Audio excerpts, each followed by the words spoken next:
घर में पुलाव बिरयानी बने और पूरे घर में इसकी खुशबू ना फैले तो मज़ा ही नहीं आता। मसाला खुशबू और ज़ायकेदार होना चाहिए जो आपके पुलाव बिरयानी में जान डाल दे। इसीलिए आज मैं शानदार देगी पुलाव मसाला पाउडर की रेसिपी लेकर आई हूँ, जिसकी खुशबू और जायका आप कभी नहीं भूलेंगे। और इस मसाले को आप बनाकर 6 से 8 महीने महफूज करके इस्तेमाल कर सकते हैं, लेकिन इसे आप एयर टाइट जार में रखें ताकि इसकी खुशबू और जायका बरकरार रहे।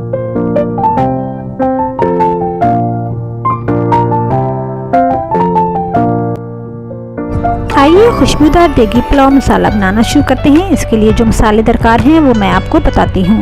आप क्वांटिटी साबुत मसालों की ज़्यादा या कम भी कर सकते हैं जितना आपको बनाना हो।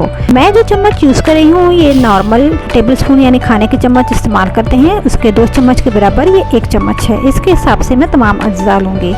सबसे पहले 2 चम्मच धनिया, 2 चम्मच सौंफ, 1 चम्मच ज़ीरा, 1 चम्मच या 8 से 10 अदद साबुत गोल मिर्चें, 1 चम्मच कसूरी मेथी, 1 चम्मच बादियान के फूल तोड़कर डालें, आधा चम्मच जावित्री, आधा चम्मच जायफल, 1 चम्मच बड़ी इलायची, आधा चम्मच लौंग, आधा चम्मच छोटी हरी इलायची, आधा चम्मच दालचीनी, 1 चम्मच काली मिर्च, आधा चम्मच या 1 टुकड़ा सौंठ यानी खुश्क अदरक।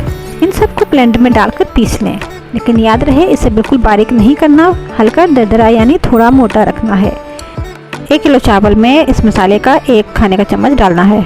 अहम बात जो मैंने आपको बतानी है वो ये कि सिवाय कसूरी मेथी, जायफल, जावित्री और सौंठ के बाकी तमाम मसालों को आप ड्राई रोस्ट यानी बगैर तेल के तवे या फ्राई पैन पर हल्का सा खुशबू आने तक भून लें।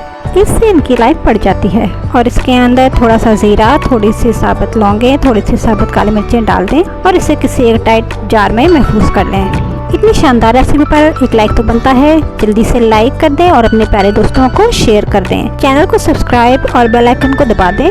Take care, bye bye.